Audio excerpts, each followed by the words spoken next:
माननीय सभापति महोदय,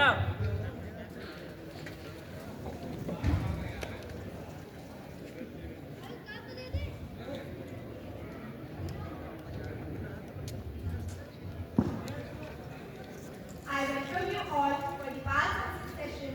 I sincerely believe that the session will be meaningful as we are going to take up many important issues for the discussions in the House today. The members are now to take the oath or affirmation. Secretary General, please. Mr. Saur MP, who stands elected from Chandigarh constituency of Haryana, will now take oath of affirmation. Mr. Saur MP. Mr. Saur MP, would you like to take oath of affirmation? Oath, please. Mr. Saur MP, in which language do you like to take oath? In English. I, Saur, having been elected a member of lower house of youth parliament, to swear in the name of God that I will bear true faith and allegiance to the Constitution of India, as by law established, that I will uphold sovereignty and integrity of India, and I will faithfully discharge the duty upon which I am about to enter.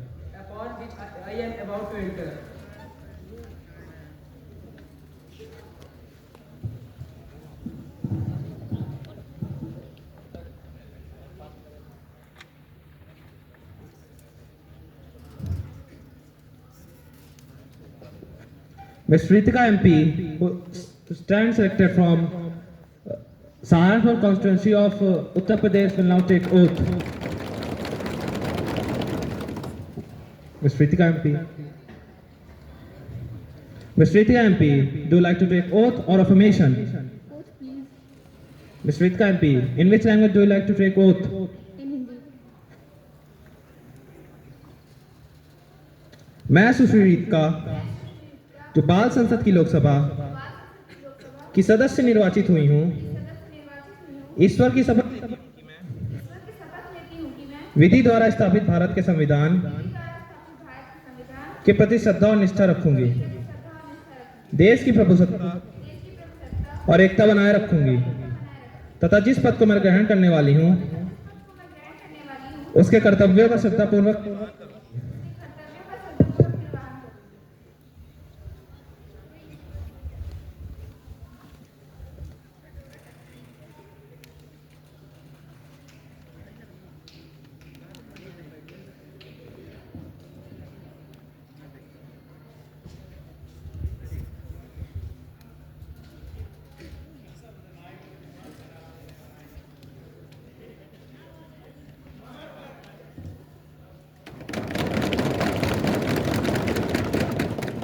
Honorable members, as we meet today, it is my duty to inform the House of the sad demise that our former colleague, Mr. Ratan Tata, who was a great industrialist and philanthropist, he was born on 28th of December 1937.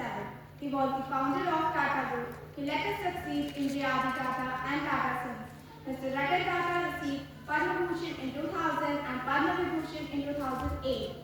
Mr. Ratan Tata also received various state civilian honors awarded by the honors. His contribution will always be remembered by the country. He passed away at Breach Candy Hospital Trust, Mumbai on 9 October 2022. Prime Minister, please. माननीय महोदय एवं प्रिय साथियों, श्रीमान रतन टाटा जी विश्व के सर्वश्रेष्ठ उद्योगपतियों में से एक थे। आज विश्व के कई विश्वविद्यालयों में श्रीमान रतन टाटा जी के द्वारा लिखी गई पुस्तकों का विद्यार्थी अध्ययन करते हैं।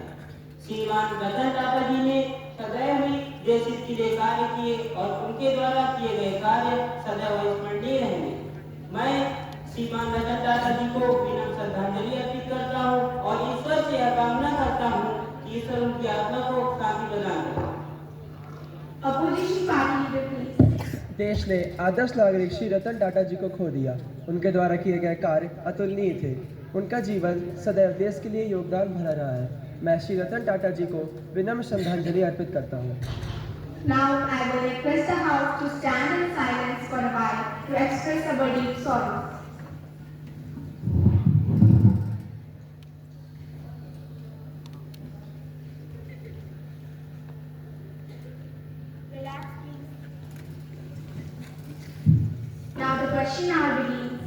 प्रश्न संख्या 1 सुशील अंगी, कृपया अपना प्रश्न पूछिए। धन्यवाद अध्यक्ष महोदया। महोदया, आपने मुझे इस सदन में इस सत्तारूढ़ सरकार से प्रश्न पूछने का अवसर दिया। महोदया, मैं अपना प्रश्न कुछ चंद पंक्तियों के साथ शुरू करना चाहूंगी। पहचान हमारी मगर राज किसी का, सिस्टम के हाथों जांच किसी का, और संसद में मुद्दा उठा तो सही पर हक की गूंज में अंदाज किसी का। महोदया, मैं माननीय कोयला मंत्री जी से यह जानना चाहूंगी क्या कोल ब्लॉक का आवंटन ओपन टेंडर द्वारा न करके इस नीति के तहत किया गया है? क्या देश के सबसे बड़े घोटालों में से कोयला घोटाले की फाइलें मंत्रालय से गायब है, और ऐसा है तो क्यों है? महोदया, मैं माननीय कोयला मंत्री से यह भी जानना चाहूंगी क्या वो अपने खास लोगों को बचाने का प्रयास कर रहे हैं, और इस संबंध में सरकार ने क्या क्या कदम उठाए हैं? धन्यवाद महोदया। माननीय कोयला मंत्री जी कृपया इस प्रश्न का उत्तर दें।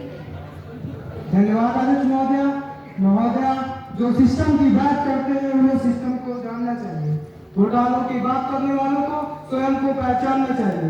ये अपने समय की बात भूल जाते हैं और सरकार के ऊपर झूठा सवाल उठाते हैं। महोदया, मैं आपके माध्यम से समस्त देशवासियों एवं माननीय सदस्यों को यह बताना चाहूंगा कि नंबर 1, देश में सस्ती बिजली के उत्पादन के लिए कोल ब्लॉक का आवंटन ओपन टेंडर द्वारा और स्क्रूटनी के तहत किया गया। नंबर 2, जो 150 वाले मंत्रालय से गायब है, उसका कारण यह है कि उस समय विपक्ष की सरकार थी। महोदया, मैं सदन में बैठे सभी सदस्यों को यह भी अवगत कराना चाहूंगा कि सरकार किसी भी व्यक्ति या संस्था को बचाने का प्रयास नहीं कर रही है। इस मामले में कानून अपना कार्य कर रहा है। जो 150 पहले मंत्रालय से गायब है, उनकी कार्रवाई सर्वोच्च न्यायालय में जारी है। अतः हम सभी को सर्वोच्च न्यायालय के निर्णय की प्रतीक्षा करनी चाहिए। भारत में कानून का शासन है और कानून से ऊपर कोई नहीं। धन्यवाद। प्रश्न संख्या 2 सुश्री महक, कृपया अपना प्रश्न पूछिए। धन्यवाद अध्यक्ष महोदया। आपने मुझे इस सदन में सत्तारूढ़ सरकार से प्रश्न पूछने का अवसर दिया। वैसे तो आजकल सवाल पूछना ही देशद्रोह की श्रेणी में आता है। अध्यक्ष महोदया, आपके माध्यम से मैं स्वास्थ्य मंत्री सुश्री श्रेया जी से जानना चाहूंगी। मेरा पहला प्रश्न, कोरोना महामारी के बाद मानसिक स्वास्थ्य एक गंभीर राष्ट्रीय मुद्दा बनकर उभरा, जिसके कारण मानसिक बीमारियों के मामले तेजी से बढ़े। क्या सरकार ने इस दिशा में कोई ठोस कदम उठाए हैं? अगर उठाए हैं तो क्या? और इसके प्रति जागरूकता फैलाने के लिए कोई विशेष योजना बनाई है?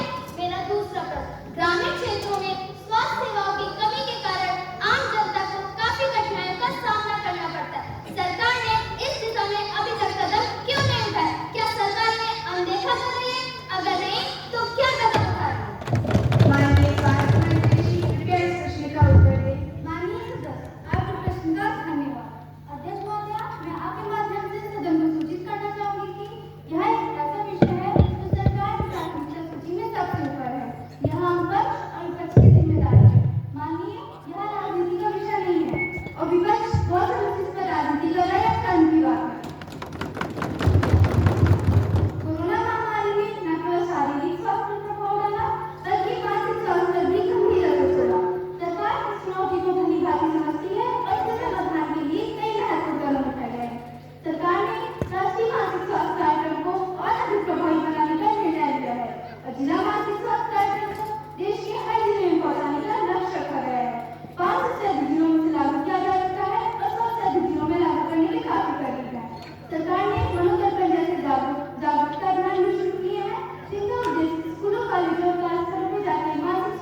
स्पीकर मैम, मैं आपके माध्यम से शिक्षा मंत्री सुश्री पायल से जानना चाहती हूँ कि जवाहर नवोदय विद्यालय के शिक्षक एवं अन्य कर्मचारियों जिनकी नियुक्ति वर्ष 2004 से पूर्व हुई है, उन्हें फैमिली पेंशन यानी गवर्नमेंट ऑफ इंडिया पेंशन मिलती है या नहीं? यदि नहीं तो क्यों? महोदया, माननीय मंत्री जी यह भी बताकर स्पष्ट करें अपनी मांगों के समर्थन में फरवरी 2013 में जवाहर नवोदय विद्यालय के शिक्षकों ने जो हड़ताल की थी, उनकी मांगों पर कोई कार्रवाई की जा रही है या नहीं? जब उन्होंने अपने हक के खिलाफ आवाज उठाई तो सरकार ने उनकी मांगों को अनदेखा क्यों किया? माननीय शिक्षा मंत्री जी कृपया इस प्रश्न का उत्तर दें। अध्यक्ष महोदय, मैं आपके माध्यम से सदस्य को यह सूचित करना चाहती हूँ कि जवाहर नवोदय विद्यालय के शिक्षक एवं अन्य कर्मचारियों को फैमिली पेंशन नहीं मिलती है। वर्ष 2004 से पूर्व नियुक्त शिक्षक एवं अन्य कर्मचारियों को सीपीएफ तथा 2004 के बाद नियुक्त शिक्षक एवं अन्य कर्मचारियों को नई पेंशन स्कीम की सुविधा प्रदान की गई है। नवोदय विद्यालय समिति की स्थापना 1986 में की गई थी। उस समय नवोदय विद्यालय ने सीपीएफ विकल्प चुना था। महोदया, नवोदय विद्यालय के शिक्षक एवं अन्य कर्मचारी 6 फरवरी 2013 से अक्टूबर 2024 तक अपनी 23 मांगों के समर्थन में हड़ताल कर रहे हैं। उनकी प्रमुख मांग थी कि नवोदय विद्यालय के शिक्षक एवं अन्य कर्मचारियों को पुरानी पेंशन योजना प्रदान की जाए। इस संबंध में मैं माननीय सदस्य को बताना चाहती हूँ कि शिक्षा मंत्रालय उनकी इस मांग पर सहानुभूतिपूर्वक विचार कर रहा है। मंत्रालय द्वारा तैयार ड्राफ्ट पर इंटरनेशनल ग्रुप द्वारा विचार विमर्श अपनी एडवांस स्टेज में है। जल्दी ही कैबिनेट पर तैयार करके कैबिनेट में भेजा जाएगा। धन्यवाद। प्रश्न संख्या 4 श्रीमान आगे कृपया अपना प्रश्न पूछिए। धन्यवाद अध्यक्ष महोदय, आपने मुझे इतने महत्वपूर्ण विषय पर प्रश्न पूछने का अवसर दिया। मैं माननीय शिक्षा मंत्री जी से यह जानना चाहूँगा कि विद्यालय में लागू पीएम श्री योजना जो कि इसी सत्र से लागू की गई है, मैं इसके औचित्य के बारे में जानना चाहूँगा। इतना बजट तो विद्यालयों को दिया गया, लेकिन इससे छात्रों का क्या भला होगा? क्या यही काम इंटरनेट के माध्यमों से नहीं किया जा सकता, जो कि एक क्लिक पर सारी जानकारियां उपलब्ध हैं? और जबकि विद्यालयों की मूलभूत सुविधाएं जैसे पानी, बिजली, शौचालयों की गंभीर समस्याएं हैं, तो क्या सरकार इस बजट को उन मूलभूत इंफ्रास्ट्रक्चर पर खर्च नहीं कर सकती? माननीय शिक्षा मंत्री जी कृपया इस प्रश्न पर अपनी बात रखिए। महोदया, मैं माननीय सदस्य को बताना चाहती हूँ कि अखिल भारतीय स्तर पर शिक्षा के क्षेत्र में पीएमश्री योजना लागू की गई है, जिसका उल्लेख नई शिक्षा नीति में भी है। पीएमश्री योजना का उद्देश्य छात्रों को कक्षा और कक्षा के बाहर वास्तविक ज्ञान और अनुभव प्रदान करना है। इस योजना के तहत देश के कई केंद्रीय विद्यालय, जवाहर नवोदय विद्यालय, राजकीय माध्यमिक बालिका विद्यालय और प्राथमिक विद्यालयों को चयनित किया गया है। इस श्रेणी में जो भी विद्यालय आते हैं, उन विद्यालयों को मूलभूत सुविधाएं जैसे कंप्यूटर क्लासेस और विभिन्न अनुसंधान और छात्र छात्राओं को शैक्षिक भ्रमण के माध्यम से शैक्षिक अनुभव प्रदान किए जाते हैं। साथ ही साथ इन विद्यालयों में बिजली, पानी और अन्य सुविधाओं पर अनुदान दिए जाते हैं। पीएमश्री योजना में कुल 27,360 करोड़ रुपए खर्च होने का प्रावधान है, जिसमें 18,128 करोड़ रुपए केंद्र सरकार का होगा। इस योजना के तहत कुछ इस तरह के कार्य किए जा रहे हैं। नंबर 1, प्राथमिक विद्यालयों में बाल शिक्षक और दादी की तरह। नंबर 2, प्री स्कूल शिक्षा में सहायता। नंबर 3, आउटडोर खेल सामग्री। नंबर 4, विज्ञान, भौतिक विज्ञान, रसायन विज्ञान और जीव विज्ञान प्रयोगशालाएं। नंबर 5, आउटडोर खेल सामग्री, आईटी लैब, कंप्यूटर क्लासेस और अटल टिंकरिंग लैब। इस तरह की कुछ योजनाएं बनाई गई हैं। इस योजना के तहत स्कूलों का चयन पारदर्शी तरीके से किया जाता है और स्कूल आदर्श स्कूल बनने के लिए आपस में प्रतिस्पर्धा करते हैं। धन्यवाद महोदय। प्रश्न संख्या 5 सुश्री प्रतिभा अग्रणी कृपया अपना प्रश्न पूछिए। धन्यवाद अध्यक्ष महोदय, आपने मुझे इतने महत्वपूर्ण विषय पर प्रश्न पूछने का अवसर प्रदान किया। अध्यक्ष महोदय, मैं अपनी बात इस शब्द से शुरू करना चाहती हूँ। अब नहीं कोई बात खतरे की, अब सभी को सभी से खतरा है। अध्यक्ष महोदय, मेरा प्रश्न पर्यावरण मंत्री से है कि क्यूआई गाँव का स्थल नालों में परिवर्तित होती नदियाँ, हर गाँव शहर के बाहर पूरे नशे के बाहर, क्या वास्तव में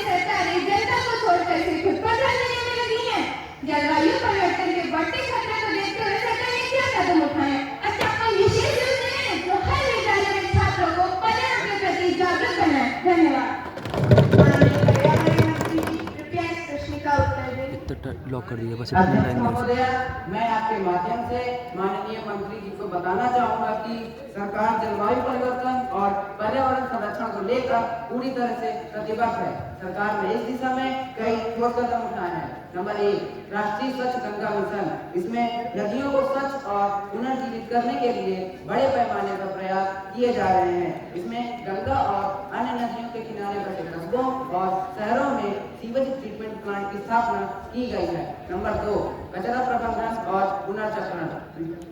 इसमें गांव और शहर में कचरा प्रबंधन का विशेष ध्यान दिया जा रहा है। हमने स्वच्छ भारत मिशन के तहत ठोस कचरे के संग्रह और पुनर्चक्रण के लिए प्रभावी प्रणाली विकसित की है। नंबर 3, जलवायु परिवर्तन से निपटने के लिए मिशन। राष्ट्रीय सौर ऊर्जा मिशन और राष्ट्रीय विद्युत गतिशीलता मिशन जैसे कई प्रोग्राम चलाए जा रहे हैं जो ग्रीन एनर्जी को बढ़ावा देने और कार्बन उत्सर्जन के न्यूनीकरण में सहायक है। नंबर 4, पर्यावरण शिक्षा। विशेष रूप से छात्रों को जागरूक करने के लिए हर स्कूल में पर्यावरण जागरूकता अभियान चलाए जा रहे हैं। मिशन लाइफ अर्थात lifestyle of environment, eco club और पर्यावरण दिवस जैसे कई कार्यक्रमों के जरिए हम छात्रों को हरित जीवन शैली के प्रति प्रोत्साहित कर रहे हैं। नंबर 5, कार्बन फुटप्रिंट को कम करने की योजना। हम राज्य और जिला स्तर पर जागरूकता अभियान चला रहे हैं और बड़े पैमाने पर वृक्षारोपण के साथ साथ जीरो कार्बन प्रोजेक्ट भी आयोजित कर रहे हैं। सरकार का यह मानना है कि यह एक सामूहिक प्रयास है, इसलिए हम न केवल नीति निर्माण में लगे हैं बल्कि समाज के हर वर्ग को इसके लिए जागरूक करने का प्रयास कर रहे हैं। हम शिक्षा और जागरूकता के माध्यम से छात्रों को इस आंदोलन का अहम हिस्सा बना रहे हैं। सरकार यह सुनिश्चित कर रही है कि आने वाली पीढ़ियों को एक स्वच्छ, हरा भरा और सुरक्षित पर्यावरण मिले। अब मैं अपनी वाणी को कुछ चंद शब्दों के साथ समाप्त करना चाहूंगा।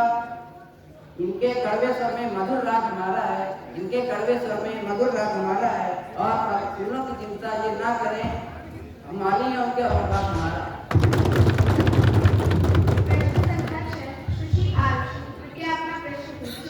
धन्यवाद अध्यक्ष महोदय, आपने मुझे इस महत्वपूर्ण विषय पर प्रश्न पूछने का अवसर दिया। अध्यक्ष महोदय, मैं अपनी बात कुछ इन चंद कमियों के साथ शुरू करना चाहूंगी।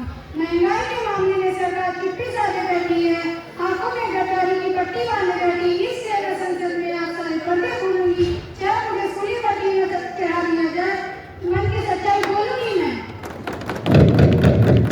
अध्यक्ष महोदय, मैं माननीय पेट्रोलियम मंत्री जी से जानना चाहूंगी कि देश के विभिन्न राज्यों में लगातार होने वाले चुनाव की वजह से जो पेट्रोल और डीजल के दामों में वृद्धि लगाई जाती है वो सिर्फ चुनाव तक ही क्यों रहती है और इनके विकल्प के रूप में सीएनजी के दाम लगातार बढ़ रहे हैं और कुछ कंपनियों में सीएनजी के दाम डीजल से भी महंगे हो गए हैं, जबकि लोगों ने काफी पैसा खर्च करके सीएनजी के वाहनों को खरीदा है जो कि अब खुद को ठगा हुआ है।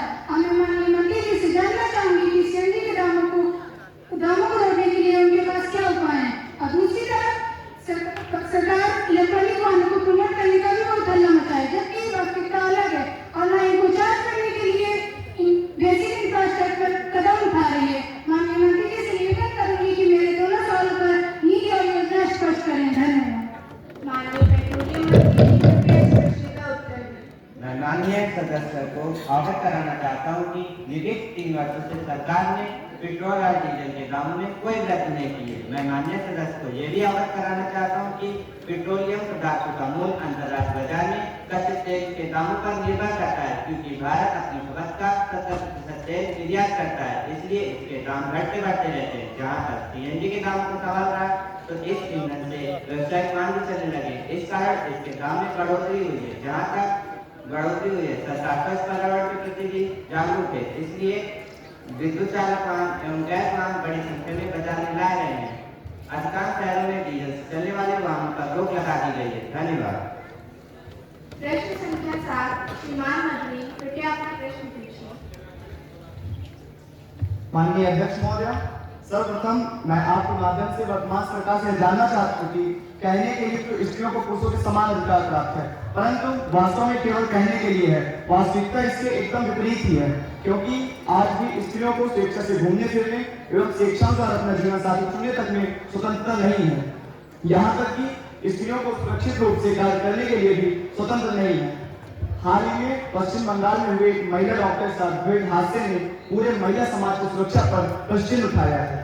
जब एक शिक्षित समाज में महिला सुरक्षित नहीं है तो पूरे भारतवर्ष में महिला सुरक्षित है, इस बात की क्या गारंटी है? सरकार इस तरह की घटनाओं के लिए ठोस कदम क्यों नहीं उठा रही है?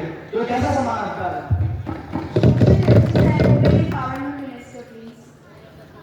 Honorable Speaker, Madam, I would like to address the House that the involvement of girls in school and higher education is increasing over the years. According to UDICE portal, the gross enrollment ratio in the higher secondary education of girls increased from 76.2% in 2016-17 to 79.4% in 2021-22. While the gross enrollment ratio in the higher secondary education of girls increased from 43.7% in 2016-17 to 58.2% in 2021-22. Madam, according to employment statistics in Focus Update 2023, in India, the female labor force participation ratio is at the rising steps. The latest PLF 2021-22 shows that the female LFPRs for the age 15 years and above has increased considerably and stood at 32.8% in India, which was 23.3% in the year 2017-18.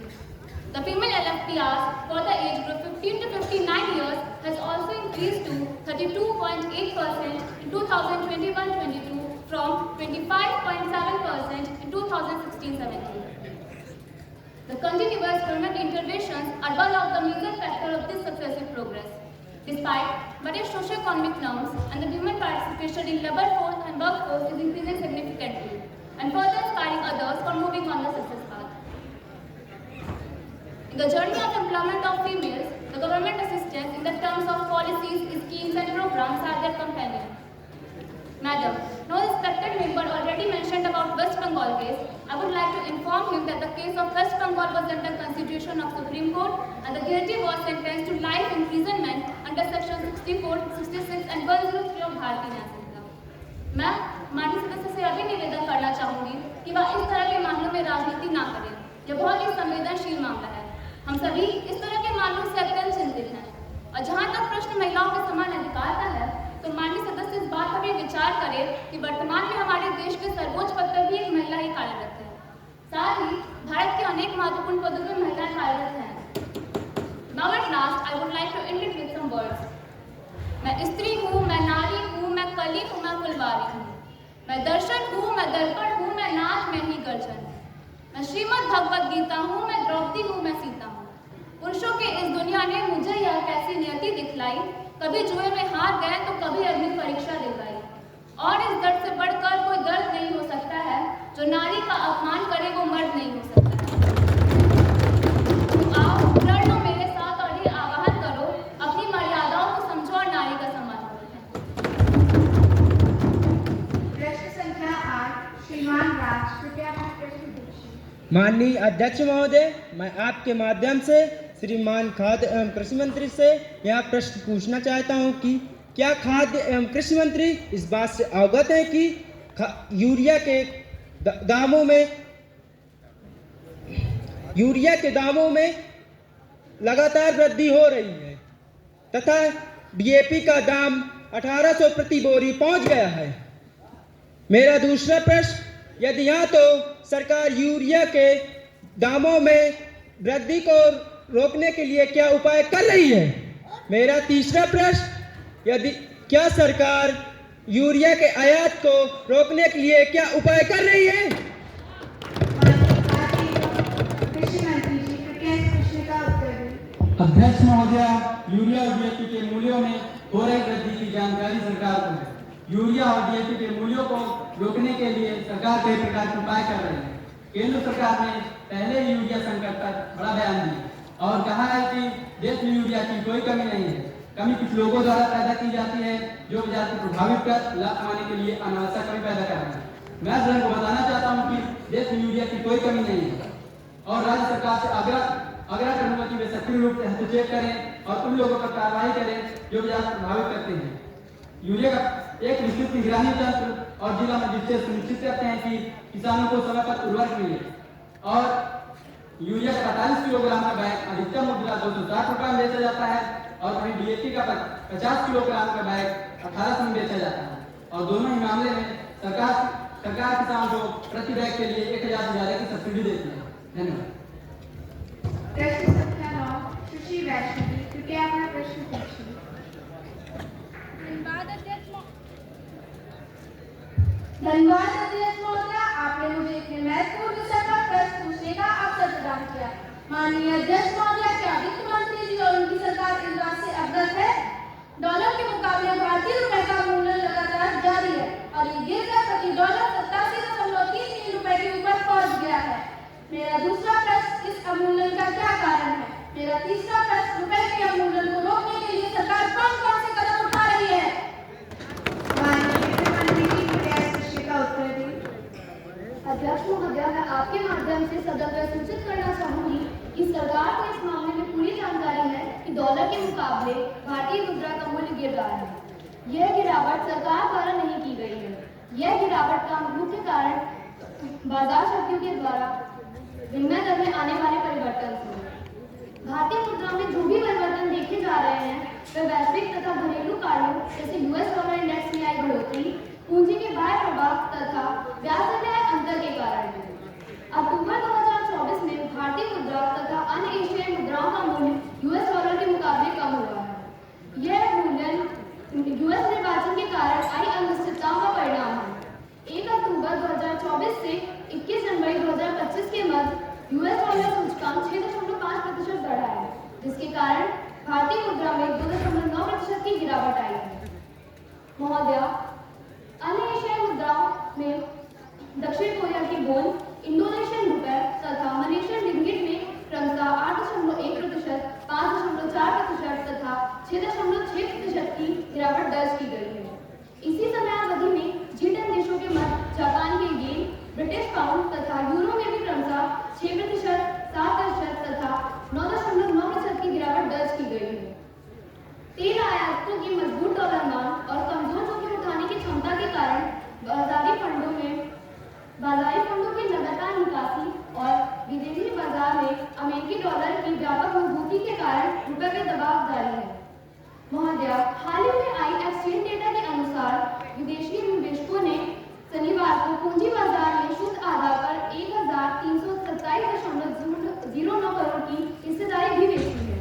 महोदया, आयात कीमतों, मुद्रा मूल्य तथा विनिमय दर आंदोलन के प्रभाव को अलग नहीं किया जा सकता है। धन्यवाद। प्रश्न संख्या 10 सुश्री आराध्या, कृपया अपना प्रश्न पूछिए। धन्यवाद अध्यक्ष महोदया, आपने मुझे इतने महत्वपूर्ण विषय पे प्रश्न पूछने का अवसर प्रदान किया। अध्यक्ष महोदया, मैं वित्त मंत्री जी से ये जानना चाहती हूँ कि नंबर 1, क्या भारतीय अर्थव्यवस्था मंदी की चपेट में है क्योंकि हमारी जीडीपी लगातार गिरती जा रही है? यदि हाँ, तो क्या सरकार की नीतियां इस मंदी के लिए जिम्मेदार है और सरकार इस संकट से निपटने के लिए आखिर क्या उपाय कर रही है? माननीय वित्त मंत्री जी, कृपया इस विषय पर अपनी बात रखें। माननीय अध्यक्ष महोदय, सरकार को यह विदित है कि वैश्विक रेटिंग एजेंसी मूडी द्वारा वित्तीय वर्ष 2024-25 के लिए भारत की आर्थिक वृद्धि दर 7% अनुमानित की गई है, जो कि पिछले वर्ष की आर्थिक वृद्धि दर 8.2% की तुलना में कम है। मूडी द्वारा जारी किए गए आंकड़े वैश्विक तथा घरेलू कारणों की आर्थिक चुनौतियों के परिणाम हैं। मैं माननीय सदस्य को यह सूचित करना चाहूंगी कि वर्तमान समय वैश्वीकरण का है, जिसमें किसी देश की अर्थव्यवस्था अन्य अर्थव्यवस्था के परिवर्तन होने से प्रभावित होती है। मूडी द्वारा जारी किए गए आंकड़ों के प्रमुख कारण वैश्विक आर्थिक मंदी, मुद्रास्फीति दबाव तथा औद्योगिक क्षेत्र में कमजोर प्रदर्शन के कारण है। महोदया, हम इस बात से इंकार नहीं करते कि मूडी द्वारा जारी किए गए आंकड़ों को हम ध्यान नहीं देंगे, मगर मैं सदन का ध्यान विश्व बैंक तथा अंतर्राष्ट्रीय मुद्रा कोष द्वारा जारी किए गए आंकड़ों पर भी डालना चाहूंगी, जिसके अनुसार वित्तीय वर्ष 2024-25 के लिए भारतीय आर्थिक वृद्धि दर 7% अनुमानित है, जो कि पिछले वर्ष की तुलना में अधिक है। अतः यह कहना कि भारतीय अर्थव्यवस्था मंदी की चपेट में है, यह गलत होगा। महोदया, मैं सदन को आश्वासन देती हूँ कि यदि किसी कारण से मंदी जैसी स्थितियां सामने आएंगी तो सरकार इस मामले में जरूरी कदम उठाएगी। धन्यवाद। प्रश्न संख्या 11 सुश्री अंशिका, कृपया अपना प्रश्न पूछें। धन्यवाद अध्यक्ष महोदय। मैं माननीय रक्षा मंत्री जी से यह जानना चाहती हूँ कि क्या सरकार सेना में भर्ती के लिए 4 साल वाली अग्निवीर योजना को ही लागू रखेगी? यदि हाँ, तो क्या ये युवाओं के भविष्य और देश की सुरक्षा के साथ खिलवाड़ नहीं है? और जब युवा अग्निवीर से बाहर आएंगे तो सरकार के लिए उनकी क्या क्या योजना है? धन्यवाद। माननीय रक्षा मंत्री जी कृपया इस प्रश्न का उत्तर दें। महोदय धन्यवाद। मैं सदन को सूचित करना चाहती हूँ कि अग्निवीर योजना एक प्रकार की स्कीम है जिसमें युवाओं को 4 साल के लिए सेना में सेवा देने का अवसर मिलेगा। 4 साल बाद चयनित हुए जवानों में से 25% जवानों को परमानेंट कर दिया जाएगा, बाकी जवानों को सेवानिवृत्त कर दिया जाएगा। सेवानिवृत्त जवानों को किसी भी प्रकार की पेंशन नहीं दी जाएगी, पर इस 4 साल के अल्पकाल में उन्हें प्रथम वर्ष 30,000 रुपए, दूसरे वर्ष 33,000 रुपए, तीसरे वर्ष 36,500 रुपए और अंतिम वर्ष 40,000 रुपए प्रति माह का वेतन दिया जाएगा। इसी के साथ उन्हें 48 लाख रुपए का इंश्योरेंस, साथ ही साथ 6 महीने की ट्रेनिंग भी दी जाएगी। अध्यक्ष महोदय, माननीय मंत्री जी मुझे यह भी बताने का कष्ट करेंगे कि क्या ये सेना को कमजोर करने की सरकारी षड्यंत्र नहीं है? मंत्री जी कृपया। जो 6 महीने की ट्रेनिंग दी जाएगी वह एडवांस लेवल पर दी जाएगी और उसमें एडवांस तकनीकी का इस्तेमाल किया जाएगा। इसी के साथ अगर जवान शहीद हो जाते हैं तो उनके परिवार को 1 करोड़ रुपए दिया जाएगा। अगर जवान दिव्यांग होते हैं तो उनके परिवार को 44 लाख रुपए दिया जाएगा। अग्निवीरों को रिटायरमेंट के बाद अग्निवीर स्किल सर्टिफिकेट भी दिया जाएगा जिसका उपयोग वे भविष्य में दूसरी नौकरी में चुने जाने में भी कर सकते हैं। धन्यवाद। कोई पूरक प्रश्न? माननीय अध्यक्ष महोदय, मैं रक्षा मंत्री जी को बताना चाहता हूँ कि शायद भूल रही है कि अग्निवीर एक कॉन्ट्रैक्ट जॉब है, एक आर्मी कैरियर नहीं। क्या देश की रक्षा एक टेम्परेरी वर्कफोर्स भरोसे छोड़ी जा सकती है? क्या सोल्जर सिर्फ 4 साल के लिए होता है? जब एक डॉक्टर बनने के लिए 4 से 5 साल लगते हैं, एक इंजीनियर बनने के लिए 5-6 साल लगते हैं, तो क्या फौजी सिर्फ 6 महीने तैयार किया जा सकता है? जिस सोल्जर को 4 साल बाद निकाल दिया जाएगा उसका फ्यूचर क्या होगा, इस बारे में हमने सोचा है? क्या देश की रक्षा सिर्फ एक एक्सपेरिमेंट है जिसमें 4 साल बाद अपने जवान को भूल जाएं? जब एक IAS ऑफिसर, MP, MLA को रेगुलर सैलरी और फैसिलिटीज मिलती हैं तो एक जवान को क्यों नहीं? मैं रक्षा मंत्री जी को यही बताना चाहता हूँ कि देशभक्ति कोई समझौता नहीं, जीवन का एक प्रमाण है। जो फौजी अपनी जान दे सिर्फ 4 साल का प्रमाण है। जब दुश्मन से आंखें मिलती हैं तो हिम्मत का काम चलता है। वहाँ कोई कॉन्ट्रैक्ट नहीं, बस भारत माँ का नाम चलता है, बस भारत माँ का नाम चलता है। माँ के हाथों रक्त तिलक जो लड़ने जाता है, माँ के हाथों रक्त तिलक जो लड़ने जाता है, सिर्फ 4 साल बाद कागज का टुकड़ा पा जाता है, कागज का टुकड़ा पा जाता है। जो फौजी अगर भारत माँ की सुरक्षा अमर है तो सेना भी अमर होनी चाहिए। जो फौजी का सपना है उसका सम्मान भी अमर होना चाहिए। मैं आपके माध्यम से रक्षा मंत्री जी नहीं बल्कि पूरे भारत के नौजवान युवा साथियों को यह बताना चाहता हूँ कि एक सोल्जर सिर्फ 4 साल का नहीं होता बल्कि उसका जज्बा उम्र भर का होता है। अगर सेना को मजबूत बनाना है तो कमिटमेंट दो, कॉन्ट्रैक्ट नहीं। जिस तरह सूरज हमेशा चमकता है, गंगा हमेशा बहती है, उसी तरीके भारत की रक्षा करने वाले वीर सिपाही अस्थायी नहीं स्थायी होने चाहिए। महोदय, स्थायी होने चाहिए। माननीय रक्षा मंत्री जी कृपया इस प्रश्न पर अपनी बात रखिए। मैं अध्यक्ष महोदय के माध्यम से सदस्य को सूचित करना चाहती हूँ कि जैसा कि मुझे लग रहा है सदस्य राजनीति में ज्यादा लीन हो गए हैं, इसीलिए तो इन्होंने हमारे उत्तर को ध्यान से सुना नहीं। मैं उनको पुनः बताना चाहती हूँ कि अग्निवीर योजना में जो 6 महीने की ट्रेनिंग दी जा रही है एडवांस लेवल पर दी जाएगी तथा इसमें एडवांस तकनीकी का इस्तेमाल किया जाएगा। मैं माननीय सदस्य को यह भी बताना चाहूंगी कि जो अग्निवीर की योजना है वह युवाओं के उज्जवल भविष्य को ध्यान में रखते हुए ही लागू की गई है। 4 साल की कार्य अवधि के बाद उन्हें कुल मिलाकर 12 लाख रुपए दिए जाएंगे। इसी के साथ उन्हें रोजगार शुरू करने के लिए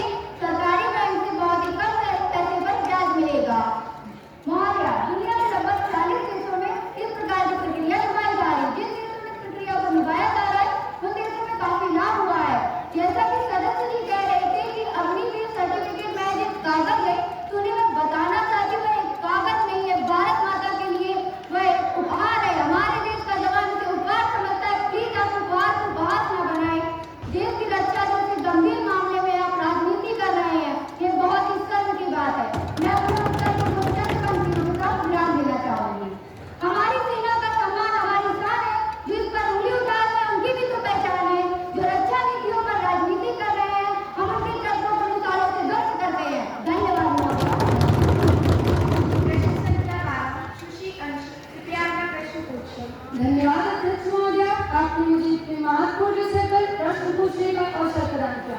मैं माननीय रेल मंत्री जी से यह जानना चाहती हूँ कि वर्तमान में हुए बालासोर और भिवानी जैसे रेल हादसों पर सरकार प्रश्न चिन्ह खड़ा नहीं करती और सरकार इन हादसों को रोकने के लिए क्या कदम उठाए हैं और यात्रियों की सुरक्षा के लिए क्या कदम उठा रहे हैं। धन्यवाद महोदय। माननीय रेल मंत्री जी कृपया इस प्रश्न का उत्तर दें। मैं माननीय सदस्य को अवगत कराना चाहता हूं कि जिन दो घटनाओं का इन्होंने उल्लेख किया है वह वास्तव में हृदयविदारक है। सरकार ने बाकायदा एक जांच टीम बनाकर घटना की पूरी जांच कराई और लापरवाही करने वाले कर्मचारियों को गिरफ्तार किया है। सरकार यात्रियों की सुरक्षा के प्रति वचनबद्ध है। दुर्घटनाओं को रोकने वाले रेलवे सेंसर सिस्टम पहले से ही कई रूटों पर काम कर रहे हैं और शेष बचे रूटों पर इन्हें जल्द ही लागू किया जाएगा। रेलवे के इंफॉर्मेशन सिस्टम को और मजबूत करने के लिए सरकार ने 2500 करोड़ रुपए मंजूर किए हैं। यात्रियों की सुरक्षा से बढ़कर और कुछ नहीं हो सकता। यात्रियों की सुरक्षा से बढ़कर और कुछ नहीं हो सकता। जिन दो हादसों में यात्री मरे थे या घायल हुए थे उनके परिवार वालों को सरकार ने उचित मुआवजा दिया और उनका इलाज कराया है। धन्यवाद। स्पीकर मैडम, मैं माननीय रेल मंत्री जी से यह जानना चाहती हूँ कि क्या मुआवजा देना ही सब कुछ था? व्यक्ति के जीवन का क्या कोई मोल नहीं है? अगर किसी का तो परिवार ही रहेगा तो ऐसा मुआवजा किस काम का? धन्यवाद महोदय। मैं सदस्य को अवगत कराना चाहता हूं कि बीती दुर्घटनाओं का हमें भी खेद है। हम रेल व्यवस्था को और बेहतर बनाने का पूरी तरीके से प्रयास कर रहे हैं और सदस्य को मैं यह भी बताना चाहता हूं कि हमारी सरकार के पहले जब विपक्ष की सरकार थी 2004 से लेकर 2014 तक दुर्घटनाओं का आंकड़ा 1711 था, लेकिन हमारी सरकार के समय दुर्घटनाओं का आंकड़ा गिरकर 678 हो गया। इसका मतलब हम रेल व्यवस्था को और बेहतर बना रहे हैं। मैं यहाँ पर बैठे सभी लोगों को यह भी सूचित करना चाहता हूँ कि जिन लापरवाही करने वाले कर्मचारियों को सीबीआई ने 7 जुलाई 2023 को ही गिरफ्तार किया और उन्हें कड़ी से कड़ी सजा भी दी है। यहाँ सदन पर बैठे सभी लोगों को मैं यह सूचित करना चाहता हूँ कि हम किसी यात्री की जान का कोई मोल नहीं लगा रहे हैं। हम मुआवजे के रूप में उसे सहयोग राशि देकर उसके परिवार को और आर्थिक रूप से और मजबूत बना रहे हैं। बालासोर की रेल दुर्घटना में मरने वाले यात्रियों को 10 लाख रुपए दिए गए और घायल हुए यात्रियों को 2 लाख रुपए दिए गए। इसके अलावा prime minister national relief fund के द्वारा मृतक यात्रियों के परिवार को 2 लाख रुपए दिए गए और घायल हुए यात्रियों को 50,000 रुपए दिए गए। इसके अलावा हमारी सरकार ने दुर्घटनाग्रस्त परिवार में कोई योग्य व्यक्ति है तो उसको रोजगार भी दिया है। धन्यवाद। Now the questioners, and please get down your papers. Now the zero hour beginning. Honorable members, I have to make an announcement on the behalf of honorable members of the House. I have great pleasure in extending our warm welcome to Mr. Kotoma Kariki from Japan, Mr. Jay Baba from Myanmar, and Mr. Devraj from Bangladesh, who are on a visit to India are our honored guests. It is a very high-powered delegation who reached Delhi on Friday, 7 March. We are now seated in a special box to wish them a happy and fruitful stay in our country, and we also convey our warm feelings and best wishes to them, to their principal, to their President, Prime Minister, Parliament, the government, and very friendly people of these delegations. 3 members have given notice to raise certain issues during this 0 hour. You can raise your question. सुश्री तान्या जी, कृपया अपना प्रश्न पूछिए। धन्यवाद अध्यक्ष महोदय, आपने मुझे इतने महत्वपूर्ण विषय पर प्रश्न पूछने का अवसर प्रदान किया। माननीय अध्यक्ष महोदय, मैं आपके माध्यम से एक अत्यंत ज्वलंत समस्या की ओर आपका और प्रधानमंत्री जी का ध्यान आकर्षित करना चाहती हूँ। माननीय अध्यक्ष जी, मैं मणिपुर के बारे में बताना चाहती हूँ, जहाँ जातीय हिंसा में 1000 से अधिक लोग मारे गए और लाखों लोग बेघर होकर अपने मूल स्थानों से पलायन करने पर मजबूर हुए हैं और करोड़ों अरबों रुपए की संपत्ति को भी नुकसान पहुंचा है। हमारे प्रधानमंत्री जी जो दुनिया भर के हर देश में घूमकर आ जाते हैं, लेकिन उनको अभी तक मणिपुर जाने का समय नहीं मिला है। वहाँ के मुख्यमंत्री ने भी इस्तीफा दे दिया है। मैं पूछना चाहती हूँ कि वहाँ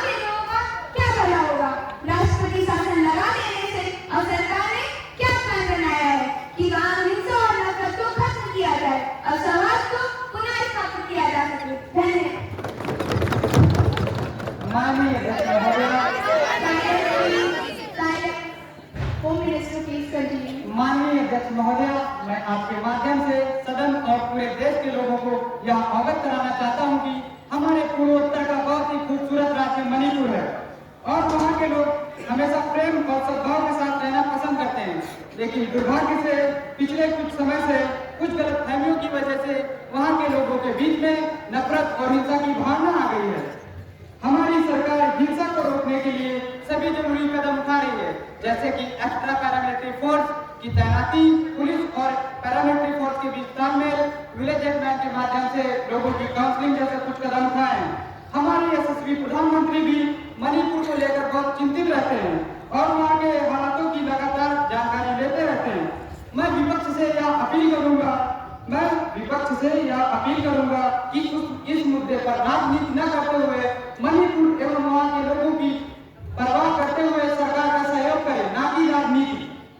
माननीय महोदय, पिछले कुछ हफ्तों से वहाँ के हालात सुधरे हैं और हिंसा की कोई नई जानकारी प्राप्त नहीं हुई है। मैं उम्मीद करता हूँ कि वहाँ के लोग पहले की तरह प्रेम और श्रद्धा के साथ रहना शुरू कर देंगे। धन्यवाद।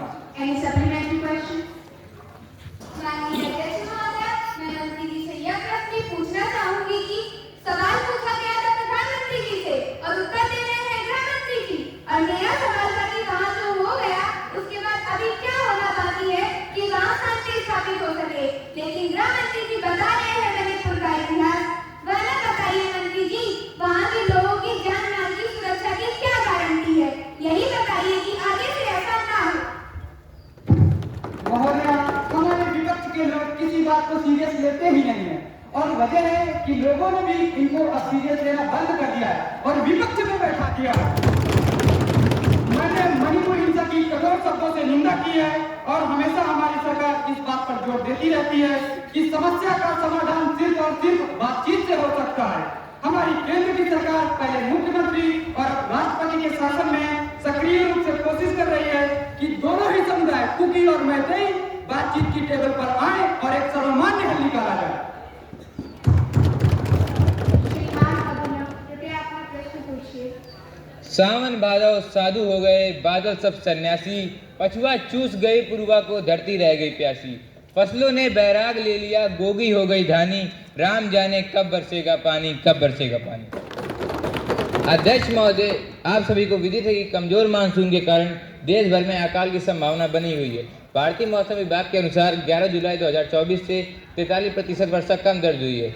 पश्चिमी उत्तर प्रदेश में 57%, पंजाब में 73% और राजस्थान में 92% वर्षा कम हुई है। फलस्वरूप देश के कई हिस्सों में अभी तक दलहन, तिलहन और चावल की बुआई तक नहीं हो सकी है और खाद्य वस्तुओं की कीमतों में वृद्धि हो रही है। अतः मेरा सरकार से आग्रह है कि इस विषय को गंभीरता से लेते हुए उचित कार्य योजना तैयार कर लें, जिससे आम जनता और किसानों को राहत पहुंचाई जा सके। धन्यवाद।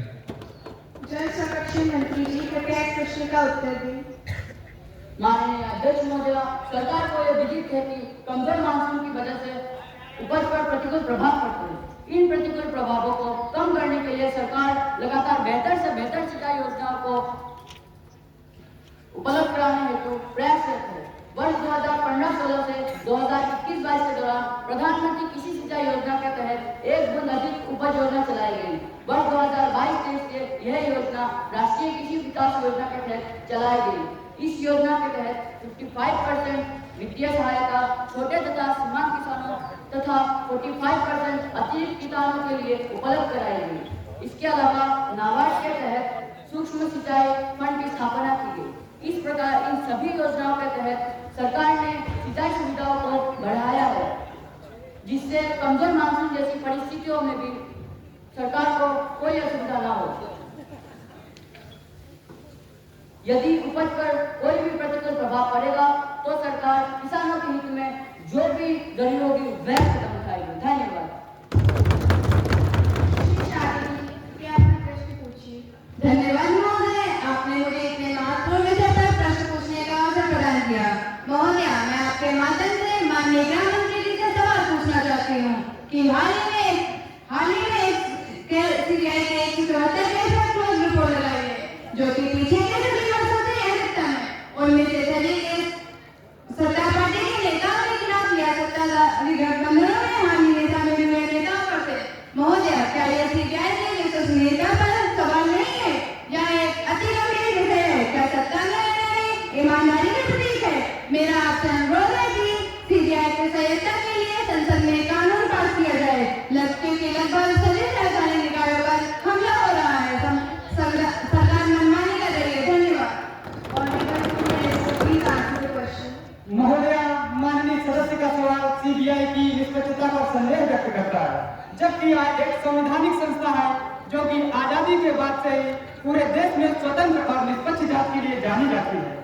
पूर्व में भी विपक्ष के सदस्यों ने इस संस्था पर संदेह उठाए थे। मैं माननीय सदस्य महोदया को यह बताना चाहता हूँ कि सीबीआई के जिन अधिकारियों की नियुक्ति की जाती है वह संसद की एक कोर कमेटी के द्वारा की जाती है और विपक्ष के सदस्यों को भी शामिल किया जाता है। और जिन 174 केसों का जिक्र माननीय महोदया ने किया है, मैं उसके बारे में बताना चाहता हूँ कि उस पर पिछले 10 सालों से जांच चल रही थी और वो दोषमुक्त पाए गए, जिसके वजह से उनके केसों को बंद किया गया, न कि किसी राजनीतिक मंशा के कारण।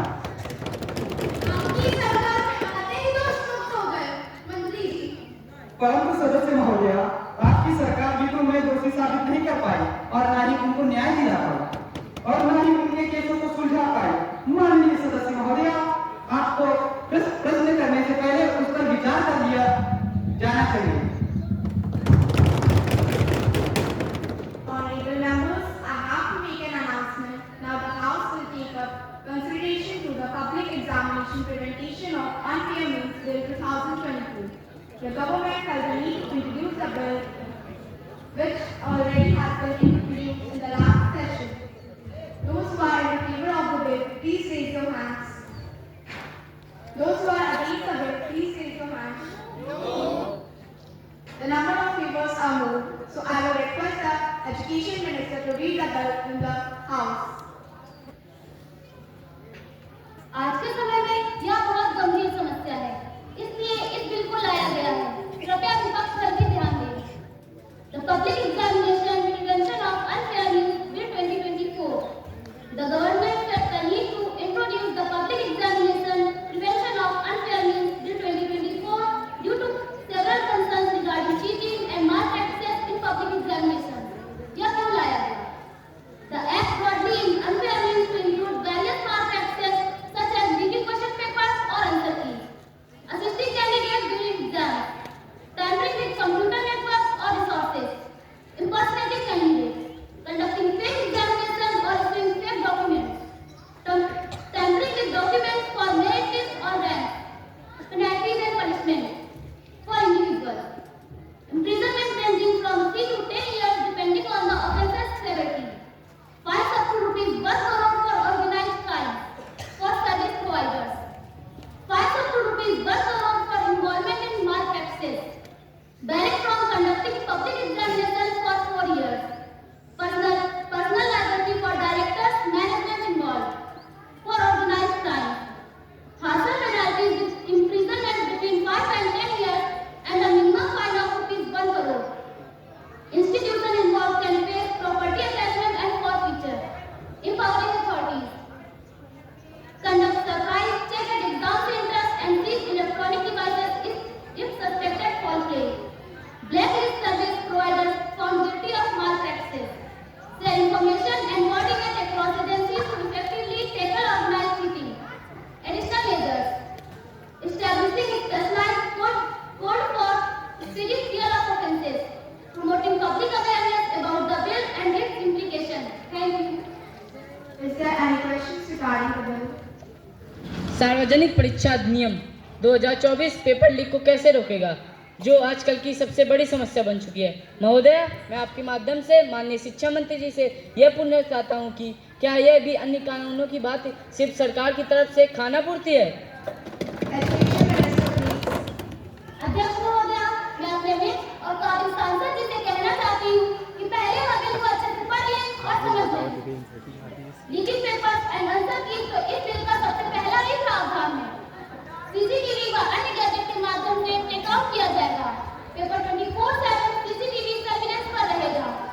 एक स्थान से दूसरे स्थान पर ट्रांसपोर्ट करते समय जीपीएस ट्रैकिंग भी होगी। आपकी सरकार में जितने पेपर